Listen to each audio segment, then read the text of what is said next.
All right, so I'm going to talk tonight about hacking your product leader career. If you didn't get the memo, I'm a hacker. Who else would bring together all three of these wonky tools? And I just want you to start thinking, I'm going to talk too much about me, but really what I want you to do is think about you and your career. So first, how many of you are you engaged in building a product right now? You're building something right now.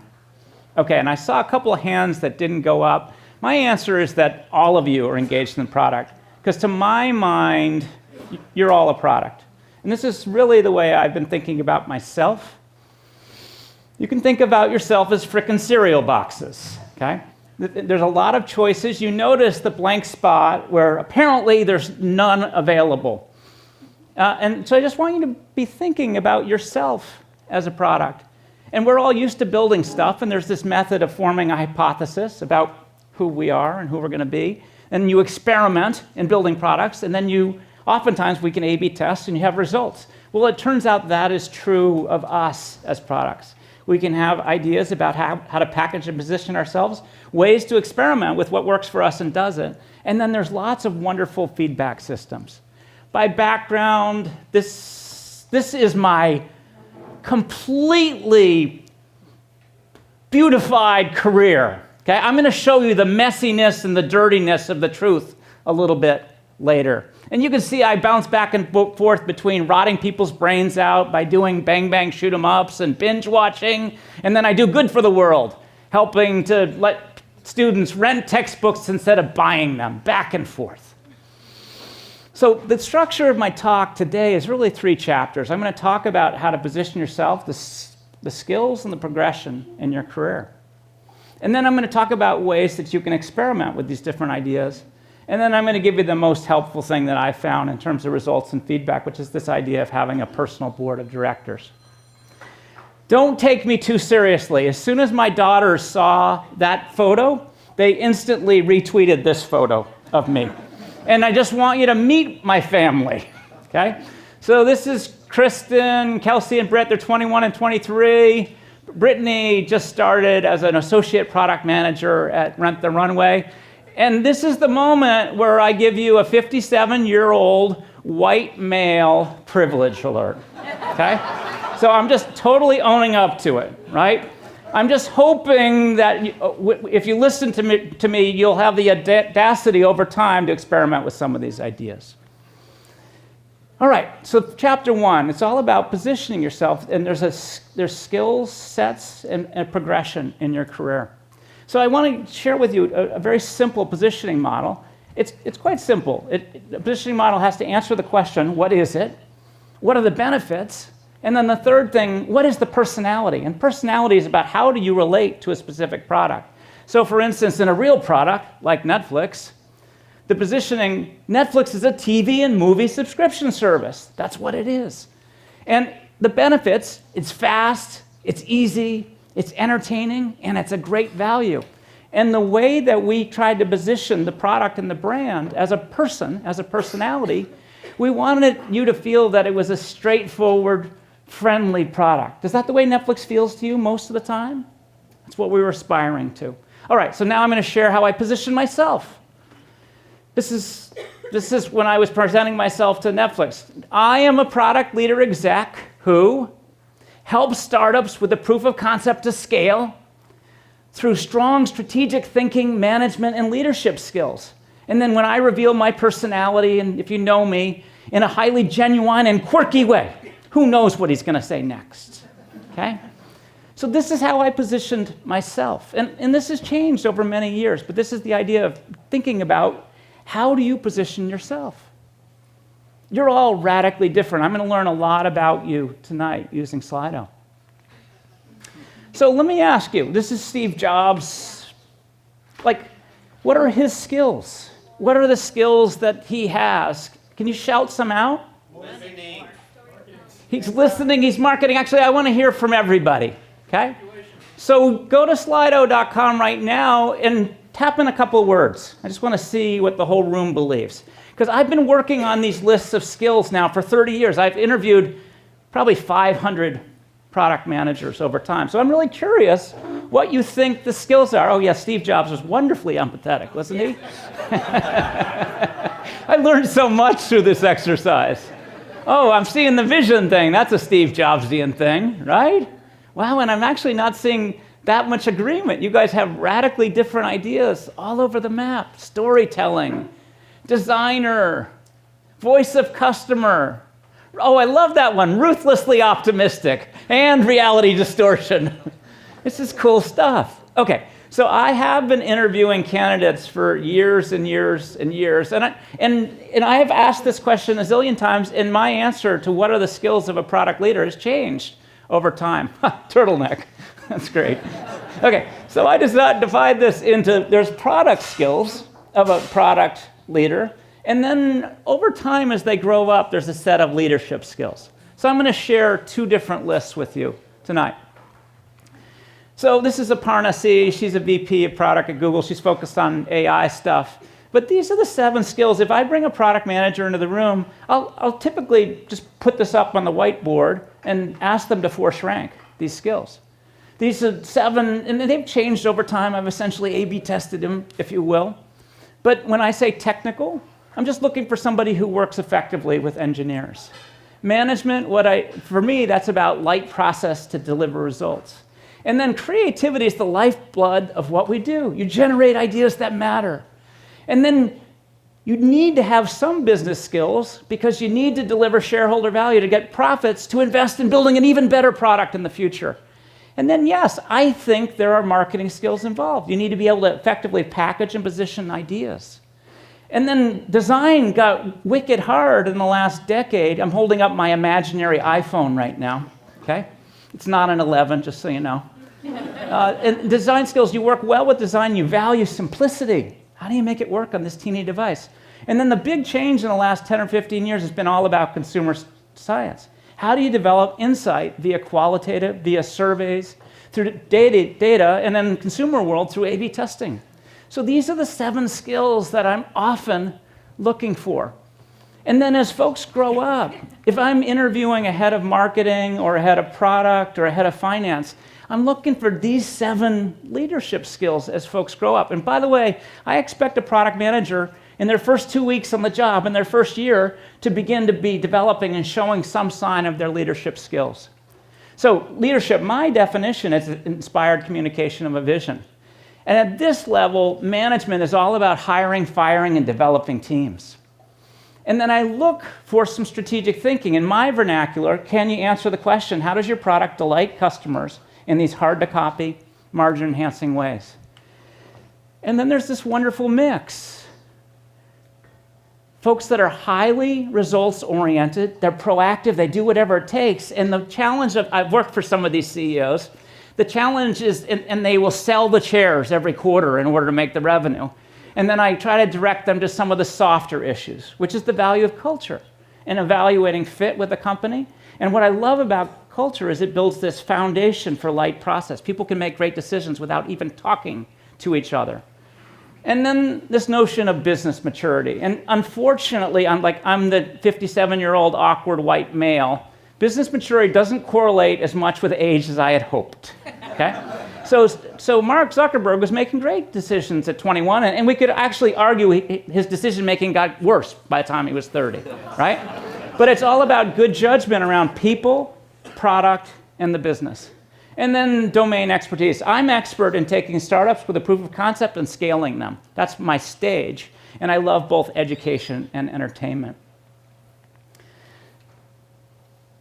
How many of you use Slack?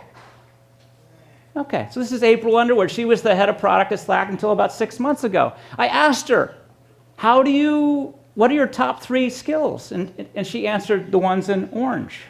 And then I gave her the other side of the list and said, tell me on the leadership side. She said, I'm very strategy-oriented, and I'm great at the proactive results-oriented, and I think I have strong business maturity.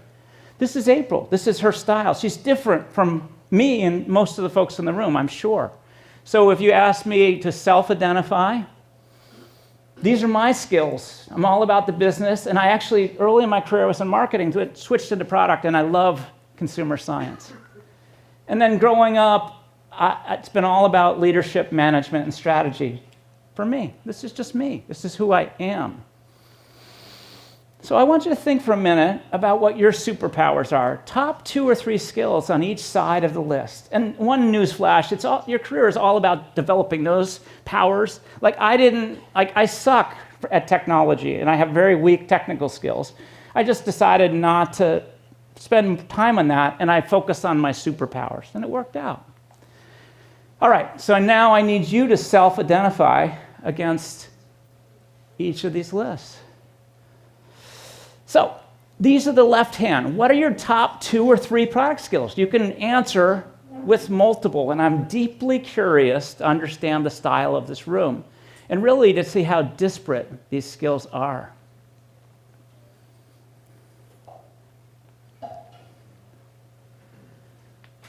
I'm seeing a lot of wonderfully unique people in the room. I'm not seeing a ton of bunching. Not unexpected to me. And I love the valuation of at the end of the day, creative power is what gives us power in our jobs. And it doesn't surprise me that the marketing's towards the bottom of this list. Okay, so I need you to do the same. You guys are doing awesome, by the way. Thank you. And this is great data for me.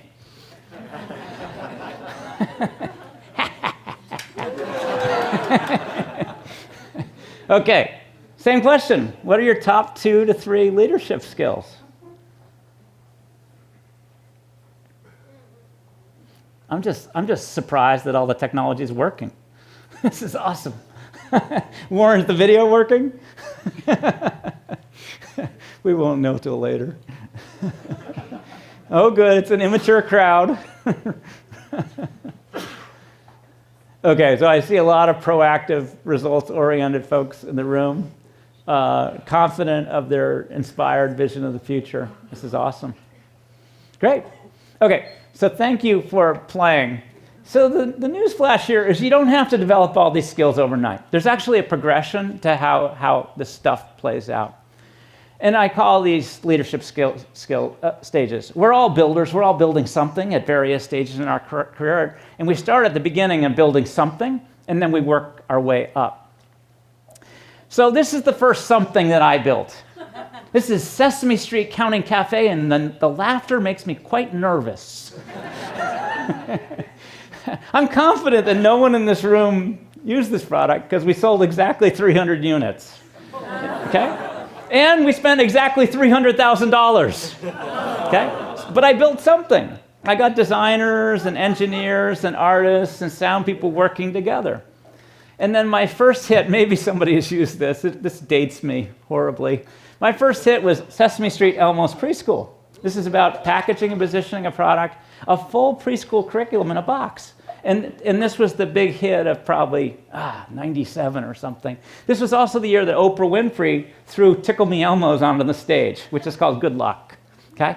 And then I signed lots of kids' brands, all these brands here, and then I realized my job wasn't building the product, it was building organizations to do all that work. And then I found myself engaged in building companies. Creative Wonders was my first startup. I was a co-founder there, and that's where we built all the kids' software. And then I joined Netflix because I was interested in doing something bigger than those first 4 things. My hope was to build an industry, and that actually worked. So the industry that was created is all about streaming. How many have watched House of Cards? Yes. Okay, good. Substantially more than Counting Cafe on the Sega Genesis. All right, and the cool thing here is if you look carefully at the skills you're building at each of these stages, there is some logic to it. At the beginning, when you're building something, you're learning about basic design and management. And then the hit, for me, was all about learning the value of packaging and positioning and developing consumer insight to see what really resonates with 3-, 4-, and 5-year-olds, and more importantly, their parents who are paying. And then with organizations, I began to learn about the need for leadership, strategy, hiring, and then the power of culture. And then in building a company, I was a pain in the ass. I was the VP of product initially that would talk about those bastards in finance, okay? And that's when I began to learn that to build a successful company, there had to be cross-functional leadership. So I stopped saying those bastards in finance, okay? And you learn about company strategy. And then if you're trying to build an industry, it's a long-term play. Think about what it took for Netflix to, over time, convince every device manufacturer in the world to enable Netflix on their devices. And that had to do a lot with the partnerships and this long-term strategy. All right, so I've talked a little bit about how to package and position yourself and the skills that you need as a product leader and how those skills develop over time. So now I want to bring some experimental method to this. So a couple things to know about my career. I have been fired. I have been laid off. I have been unemployed for 2 years. All sorts of crazy things have happened to me. And that is normal if you are in this industry for 30 years. It just happens. It's not the rarefied thing. So I just want to share a little bit about my career. And frankly, being thrown off tracks, fired, etc., helped me to develop a lot of skills that I needed. At the end of the day, careers are not linear paths. They are these long, winding roads. LinkedIn has the data on all of us. And they've seen that the CEO path is not boom, boom, boom, boom, boom up the ladder. It's, okay, they start answering phone calls, and then they're over here in sales, and then they move into marketing, and then they might be in operations, and they might be in finance, and finally, they're a CEO. And along the way, they're developing all the skills they need. It is a long and winding path. Sometimes it looks like chutes and ladders. Do you know that game? Yeah, that happens all the time. Okay, and I love Google. So when I searched Google for fork in the road, this is what I got. It's freaking awesome. Okay. But the fork in the road is about these choices that you have to make. And these things come up from time to time. So these were the big choices that I went through. Do I want to be in marketing? That's where I was initially. Or do I want to be in a product? Do I want to start something from scratch or come along a little later as a builder? How big a company can I stay in? Do I want to do consumer or do I want to do enterprise? Do I want to do entertainment or education? These were all things that were in my mind in my 20s. These were all the questions I had. And I've now had 20, 30 years to figure it out through constant experimentation. Okay, so I took a year off from school. I had 10,000 hours in racing sailboats. Woo. You say, woo. I wish it was in engineering, programming. But it's what brought me to San Francisco. So some pals and I, we started the sailing school. You know, we paid ourselves a whopping $14,000 a year, but this is to the virtue of that, I discovered San Francisco. And this was my first paid job. I'm straight out of college, and now I'm making $12,000 in the mailroom. My wife didn't understand until after we got married that working in the mailroom actually meant I was delivering mail. She thought it was like some sort of IT thing. Like, no. That was the job. But I wanted to be in a highly creative industry at the time. It was an ad agency. And in my next job, I was typing. I was an assistant. I don't know what it's called now. Anyways. And then years flashed by, and I decided to go to business school to transition from ad industry to consumer tech in Silicon Valley. And I thought business school would be helpful. And my decision-making criteria was very straightforward. What business school has a ski area? And the answer was Dartmouth, okay? And here's a photo of me and my now wife. This is Kristen. And these styles are coming back, damn it. Yeah. Okay, how many in the room know what HyperCard is? Yay! Okay, so at 2 in the morning, I would finish my cases, do all my homework. I had to do finance kind of stuff, but I was programming using HyperCards. I was building prototypes for kids' games at 2 in the morning. And I could do that. I could build all this stuff. And it was great fun. And that summer, my summer internship between years of business school, I was at IBM in market intelligence, and I spent the whole time figuring out what company I wanted to work at when I was done. And it was valuable research. And it landed me in electronic arts, which is a great choice. And they were enamored by my little prototypes, etc. And then my wife's curing cancer, so she holds me to a higher standard. So building bang, bang, shoot 'em up games wasn't good in her mind, but building kids' games was somehow better, which is cool. And sold that company to this dude. You recognize him? Yeah. This is Mr. Wonderful from Shark Tank. And then this is how Kevin made his money. He sold it to Mattel.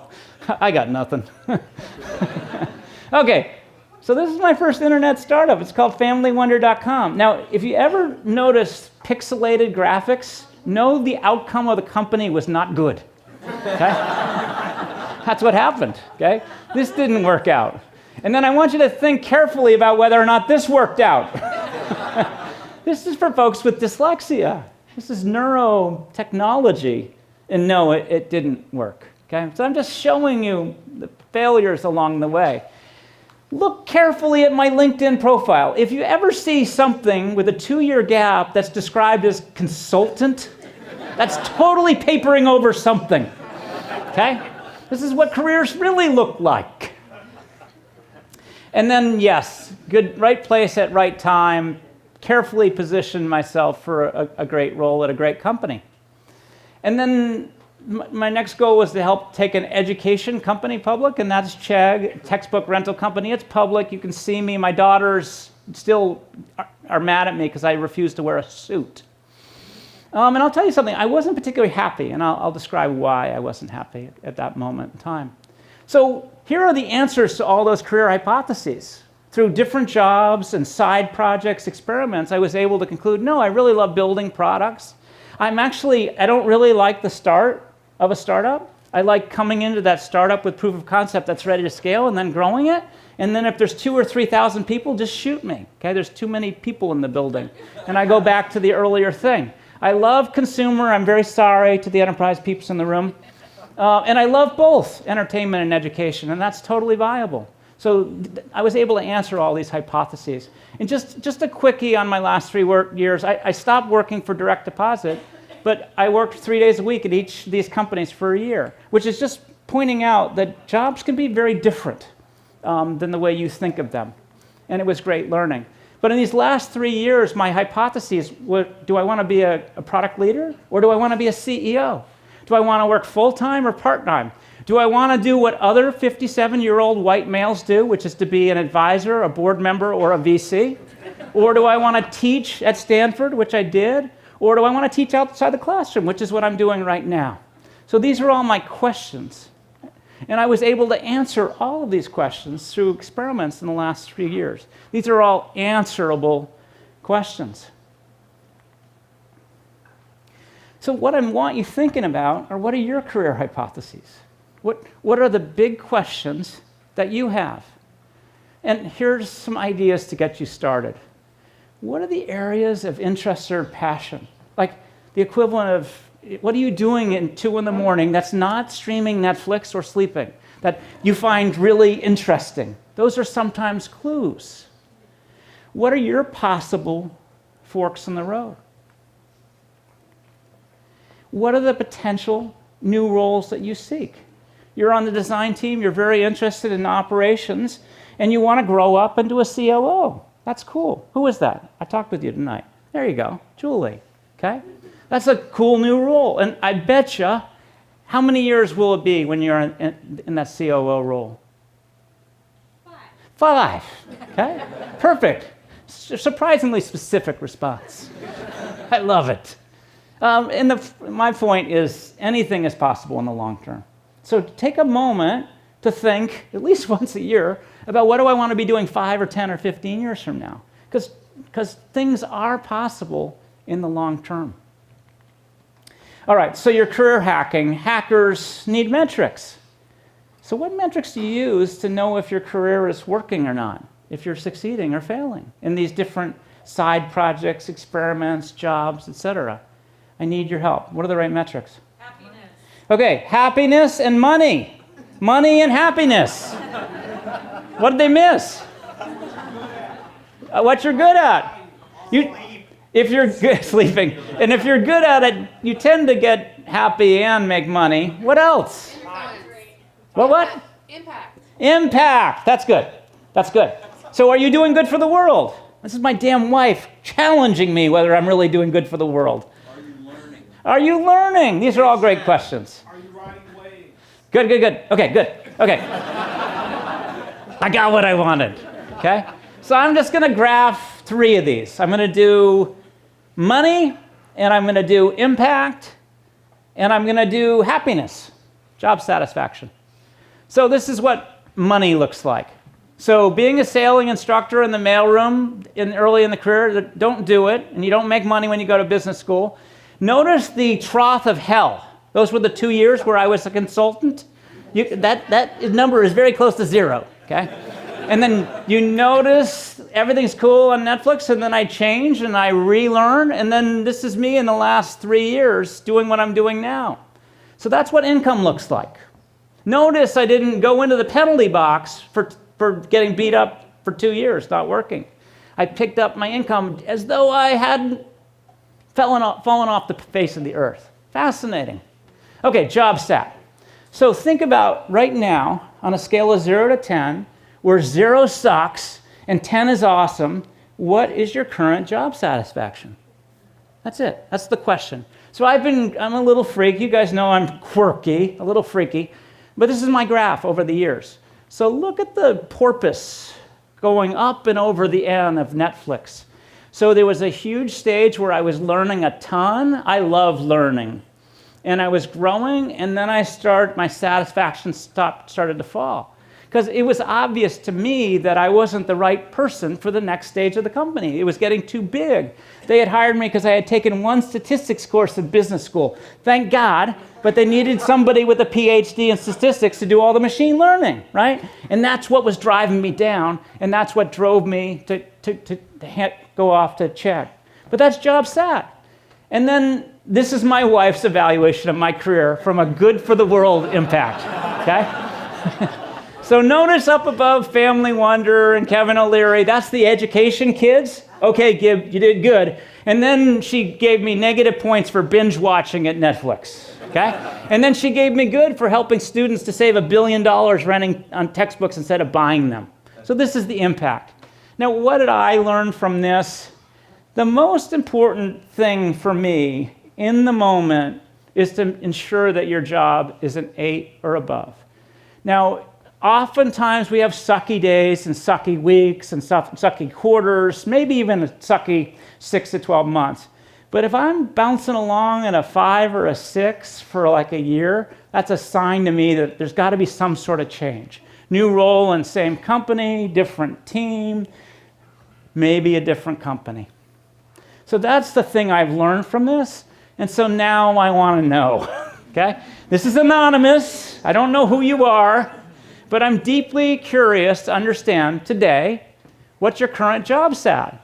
0 sucks and 10 is awesome. This is what I want to know.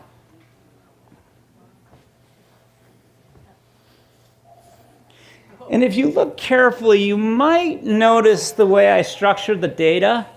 I'm going to get an NPS, a Net Promoter Score, on your current jobs and careers. That's the data I'm going to end up with. And it's actually getting a little lower than I thought.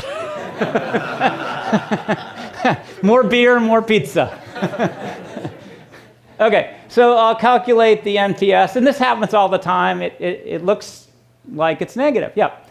20 is the raves, the people who love their career, 9s or 10s, less the detractors, the 0 to 6. So it's 20 minus 40, and that's a negative 20 NPS. That happens all the time. What it signals to me is there's a lot of folks in the room that I'd love you to do some more thinking about what you want to be doing over the next 5, 10, 15 years that will fundamentally drive these numbers up. That's been the most helpful. So in this hacking, be a little bold. Try something new. Form hypotheses about what you want to do and form some way of experimenting. This is often what I do on a Saturday, right? Like, all of you are watching TV. If you cut out a little bit of TV, you find some time to engage in other kinds of stuff, okay? The 2 a.m. test. This was the signal to me when I was building HyperCard prototypes of kids' games that maybe I wanted to be building kids' games in real life. That's the 2 a.m. test. And there's any number of side projects that you can do. My side project du jour is I'm trying to figure out how to make webinars great experiences. It's really interesting. And then I won't have to travel as much. And if you find these things that you're really curious about, you're passionate about, you develop grit, you develop that stubbornness. And by the way, that's what all employers want from you. Those are all the characteristics and qualities that they expect. Some things that enable risk. This is from the 57-year-old white male on the frickin' stage, okay? So education, today, there's so, like I met a guy from Udacity who was in finance, and he relearned how to be an engineer in 2 years. It was hellish 2 years. It was bad. But now he's director of engineering at Udacity, and I think he's now working for the CEO. So the way that we learn today with the online tools is radically different. Look for these small successes. I mean, for me, it was my kid's prototype. It was a sign that maybe I could do it.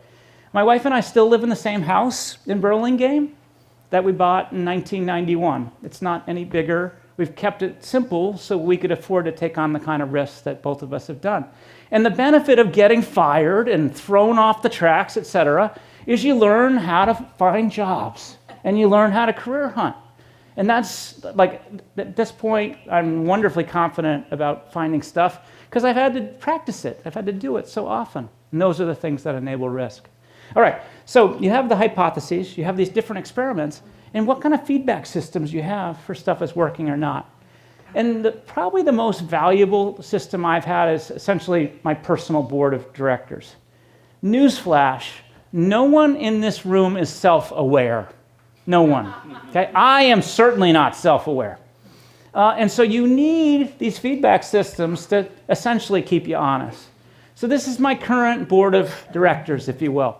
It's a collection of peers and mentors. In the last 3 years, I had to learn a lot about what I'm doing right now, public speaking, about writing, right? So I reached out. Barry in the bottom right is one of those. That's Mark Randolph, who just wrote a book and is a total pro speaker.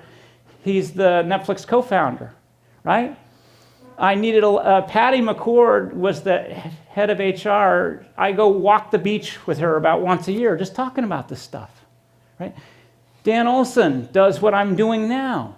He does workshops. These are the people I collected at this stage in my life so that I could figure out how the heck to do it.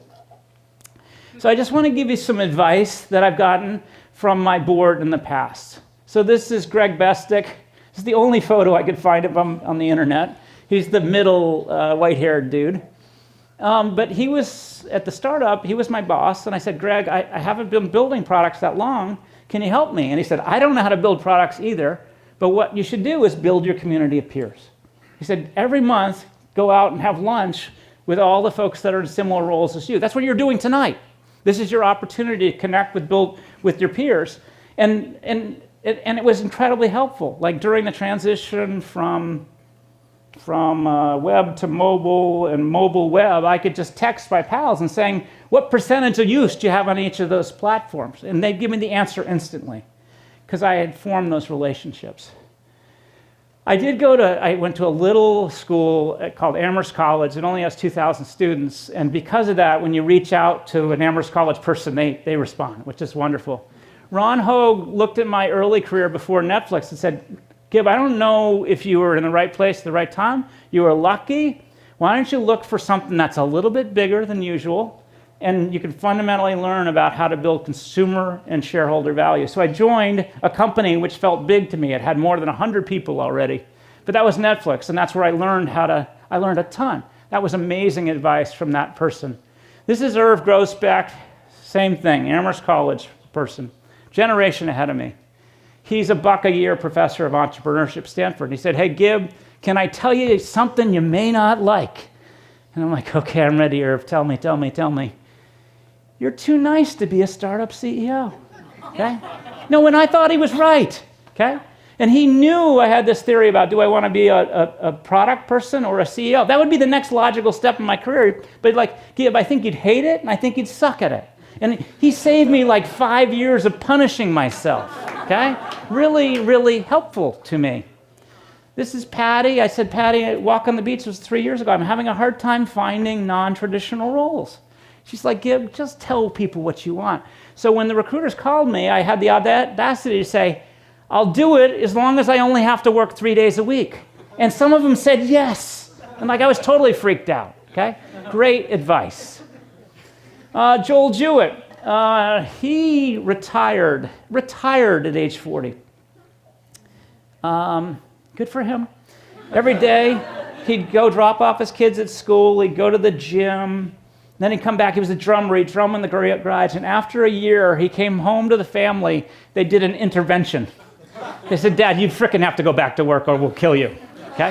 And it was Joel who said to me, you need to fulfill both your social needs and your purpose. And this was amazing advice for me in my last 3 years.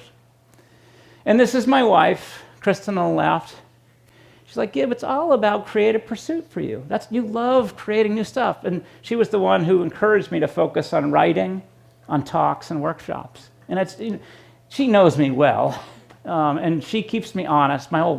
This whole pack keeps me very honest. I appreciate it. Okay, so you're bored. You want to invest in the good times. It sucks if people come to me and they're happy, that's a good way to start the relationship. It sucks if people only come to me when things suck, okay? So you want to create relationships in this notion of your peers and mentors in the good times. And you can tell I still remember what all these folks said because I listened really carefully to them. And you need to change up your board over time, depending on what you're doing at that moment in your stage. I lightly keep up with all these folks with very different frequency. I do not get them all around a boardroom at the same moment in time.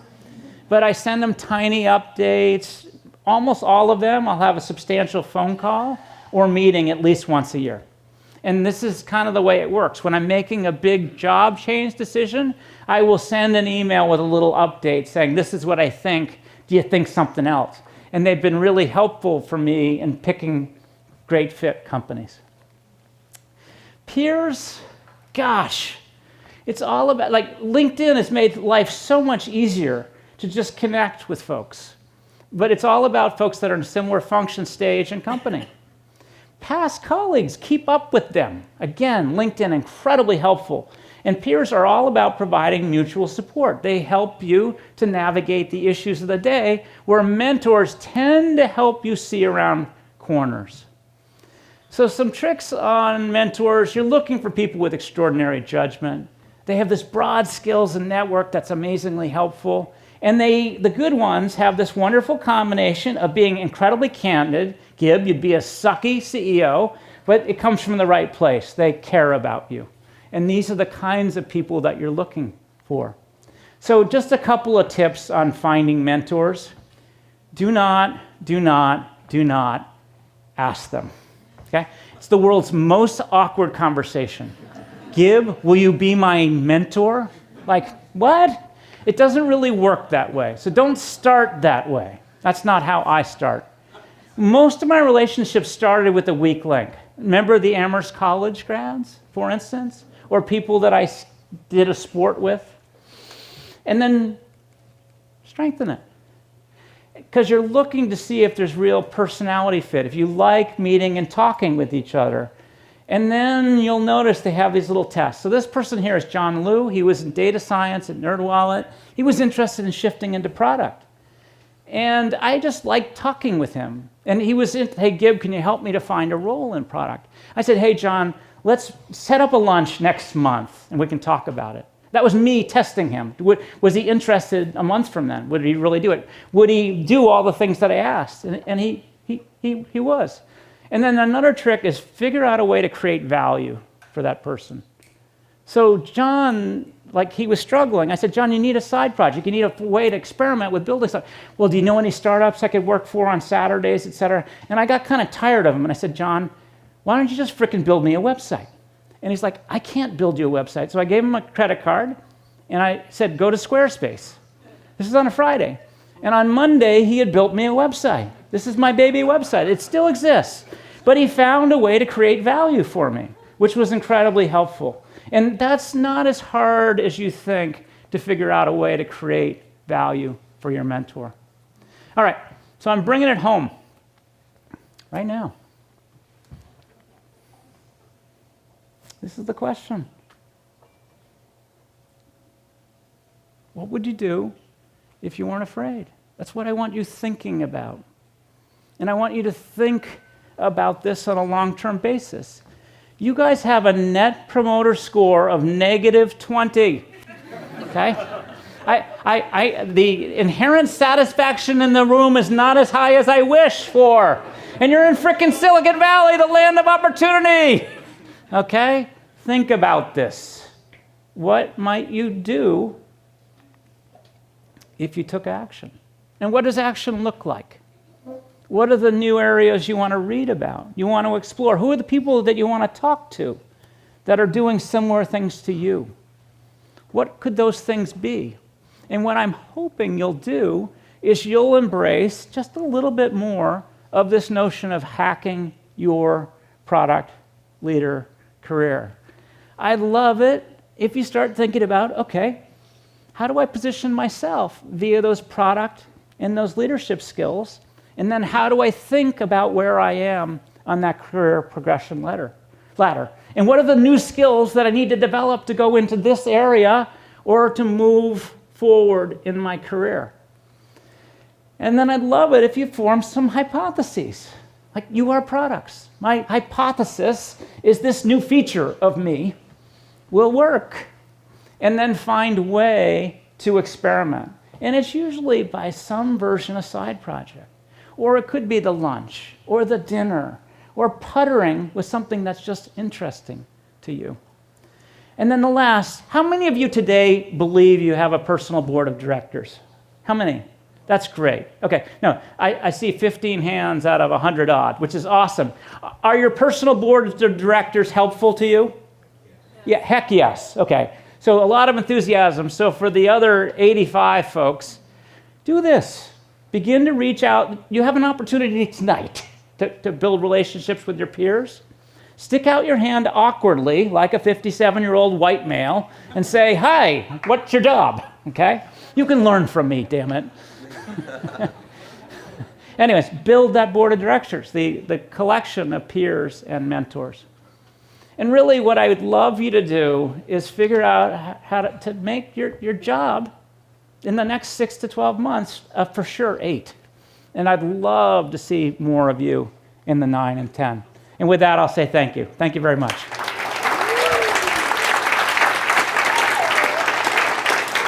Okay. So you already know, like, I'm a data and feedback freak. So you've seen, like, street performers do their thing, right? And they talk, and the crowds are there, and then they do this incredibly stupid thing, which is they pass a hat, and everybody leaves, right? I'm passing the hat right now. I'm not asking for money. I would love your feedback, okay? So pull out your phones, okay? You've been dying to use your phones even more.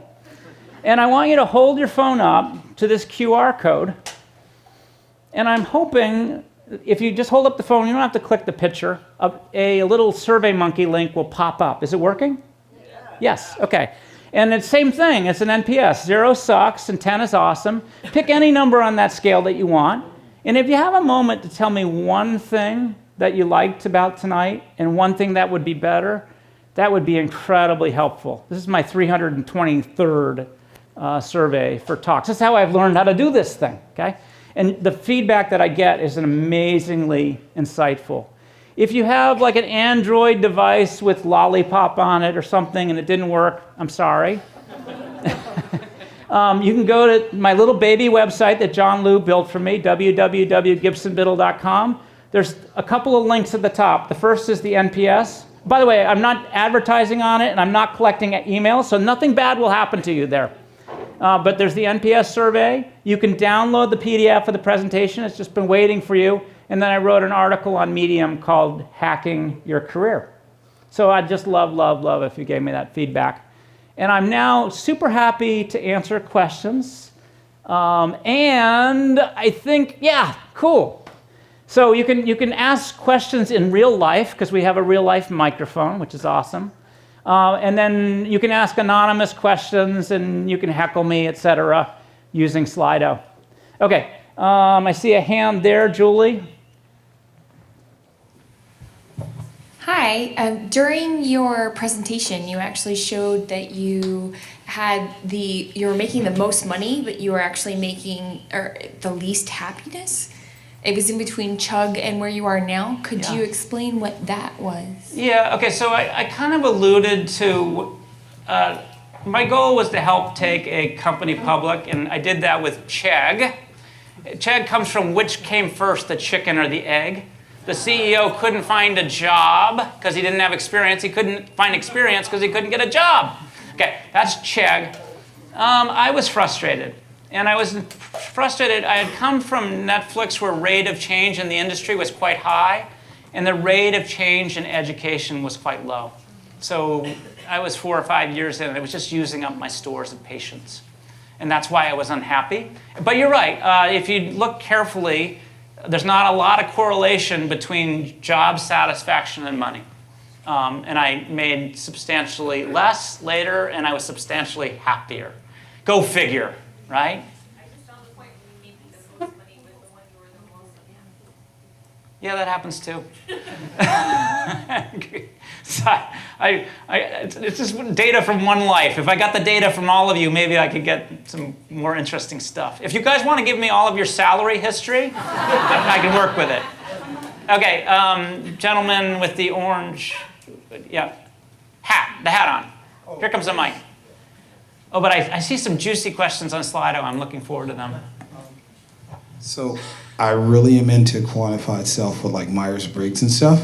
So I found literally even my personality changed in different roles, like INTF, ENTJ. So how do you know, and I worked in counseling 8 years along with investments and startups. How do you know how to express to someone if it's a certain stage of their life versus just them actually going through an actual period where their job and their skill set and their passion and what they're good at aren't in a matrix of connection? Yeah. Yeah, because I find I make more money when I'm happier.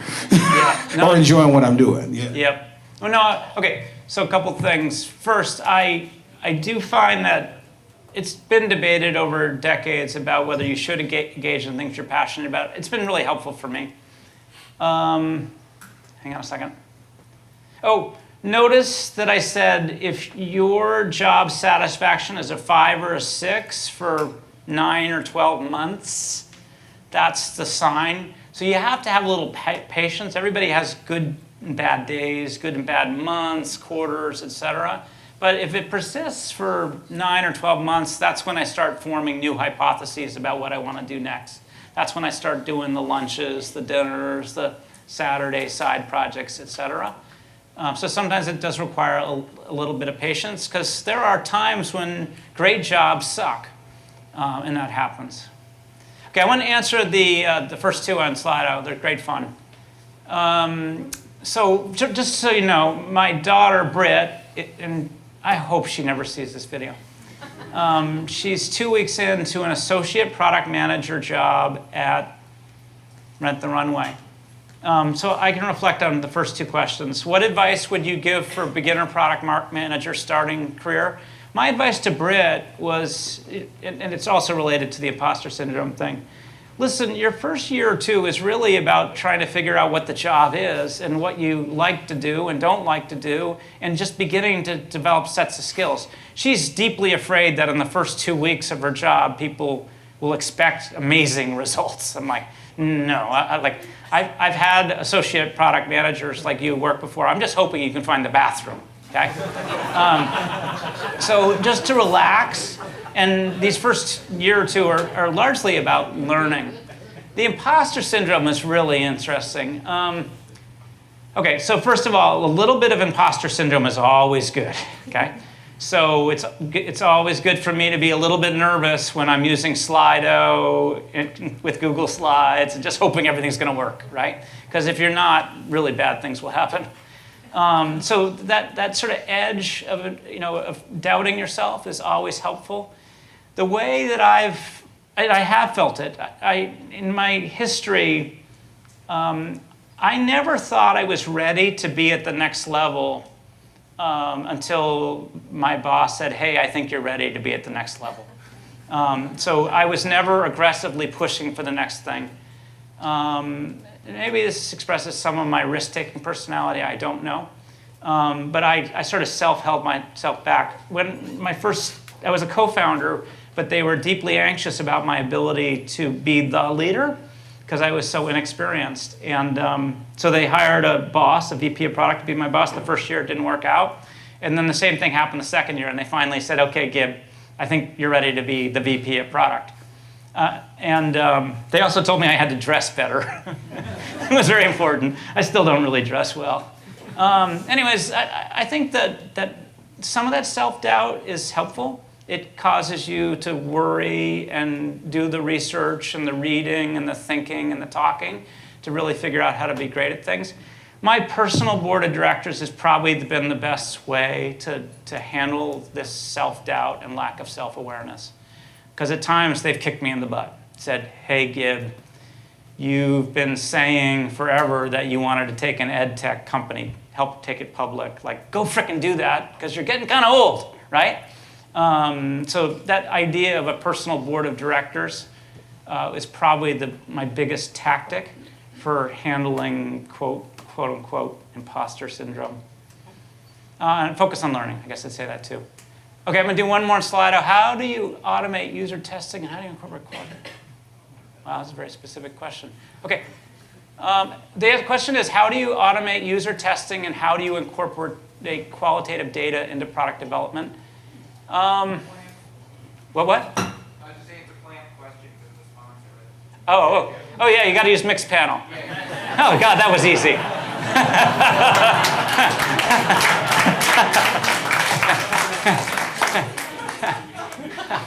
Okay, thank you. In real life questions? What time is it, Rohan? 51. Okay, thank you. Okay. Julie, should I take 3 more questions? Okay. Okay. Your hand went up first. I saw it. I love the questions, and I'm able to save them because it helps me to understand the audience better in future talks.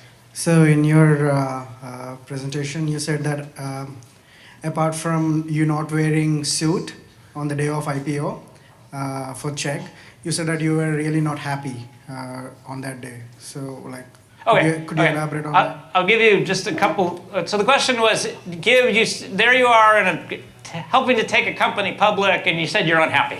Okay. So what happened is we went out at $7.50 a share, and by the end of the day, we were at $2.50 a share. That is not good. Nobody's happy with that. Just so you know, Netflix went out on the first day at $7.50 a share, and then dropped to $2.50 a share. Same thing happened.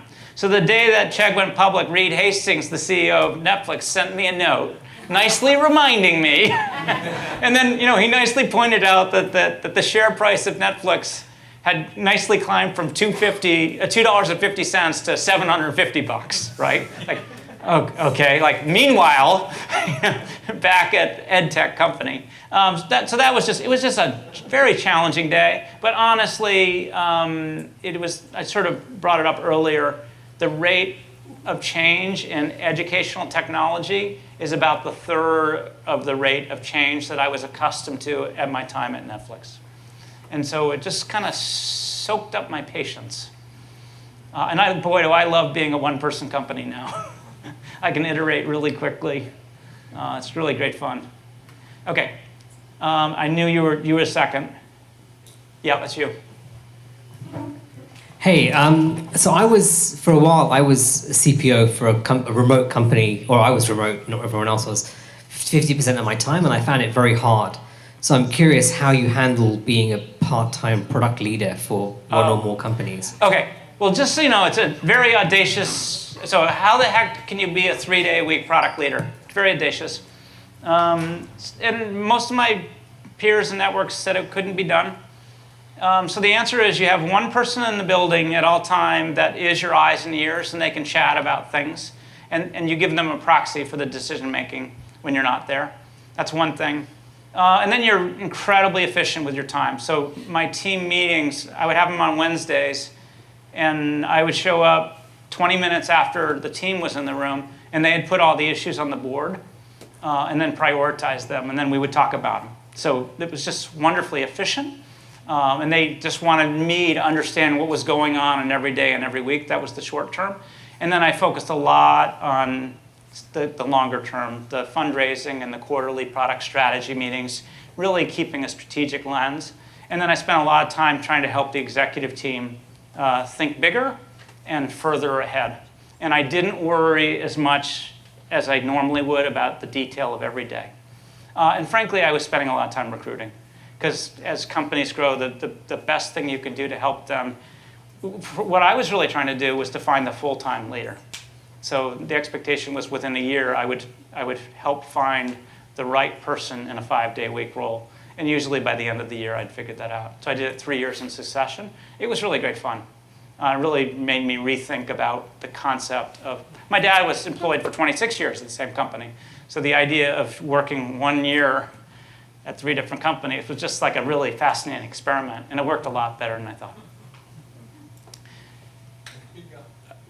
Julie, you get to pick this time. OK, Julie's saying 2 more questions.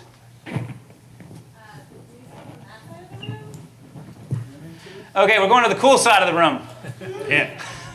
So you were talking at one point about light process reducing, like ideally nobody needs to talk to each other. Yeah. How do you balance that with like reducing communication, the need for communication, because it's hard, with making sure everybody's on the same page? Yeah, it's a good question. OK. So I'll just give you a couple examples, and then I'll try to back into it. So how many of you have read the Netflix culture deck? OK. It's good recruiting tactic. Everybody should read it because it's incredibly cogent. So those values are there to help people make decisions quickly and easily without talking to each other. So guess how long it took to kill House of Cards when Kevin Spacey was implicated in sexual harassment? Give me a time frame. A week? OK, I got two weeks. So 2 1-week guesses. I mean, the reality was it was about a 20-minute decision, largely made by Cindy Holland, and it was a values-based decision. Okay, and that was largely the decider. There's something else. So Netflix thinks and talks hard about its culture, and it's been challenged a lot. I mean, it gets challenged because the company has to be different companies as it grows. I mean, they went from DVD by mail company to competing with HBO on original content. Like, those are different companies. Anyways, they do a lot of role playing. So they knew in the Me Too era that these issues were going to come up, and so they had discussed all sorts of prototypical cases. What would you do if a lead character was engaged in sexual harassment? What would you do if it was the producer? What would you do if it was a minor character? And that made it super easy for Cindy just to decide. And then you're correct. Culture is a slight process to enable great decisions without talking with each other. And then there's the need for communication. OK, so the most important communication for me is all about strategy. Making sure everybody in the building understands the company strategy and the product strategy and the associated metrics and tactics or projects. So meetings weren't really liked at Netflix, for instance, except strategy meetings, which were loved. So each of my swim lanes had a monthly strategy meeting, and every quarter we had this quarterly product strategy meeting, which was really part of the culture of the company. That's where people learned these behaviors. There's lots of ways to communicate. Emails. And there's lots of ways to blast one message to lots of people. It's getting easier and easier. I need your guidance, Julie. 5 more minutes, maybe? One more question? OK. Good one. We've got a really good one.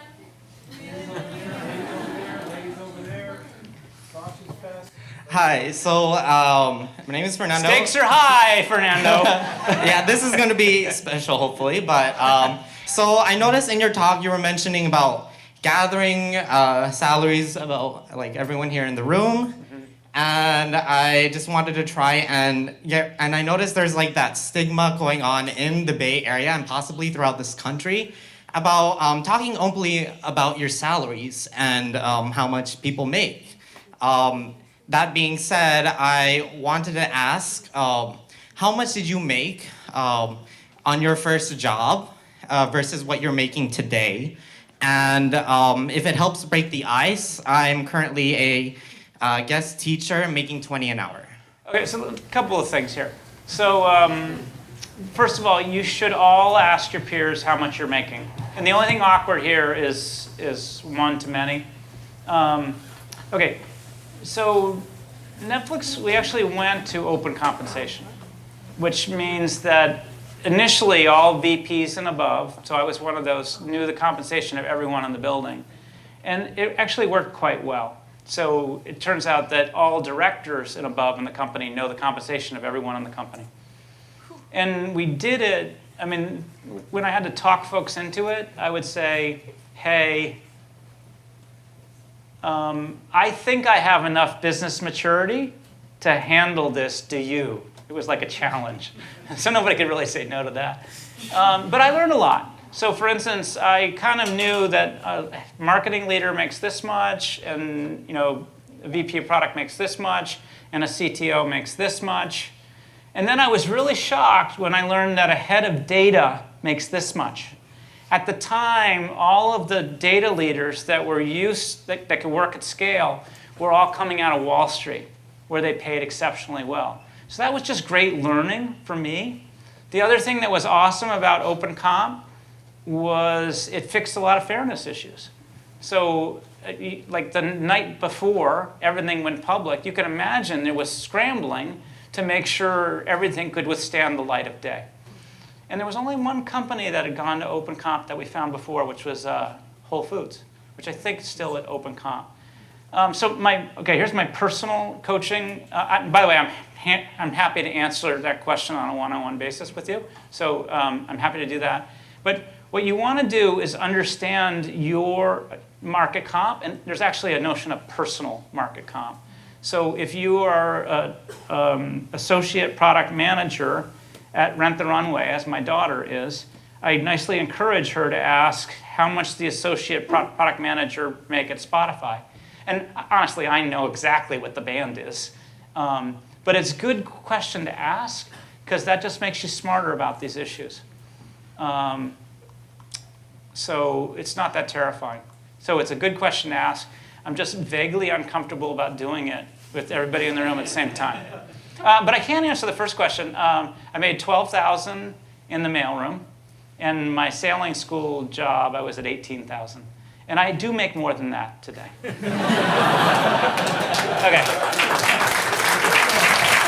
Thank you so much. I'm going to be hanging around. I'm happy to answer more questions, but I'd love to get a beer and a pizza. So thank you so much. Thanks a lot, Julie, for having me. Thank you, Product Tech. Thank you, everyone.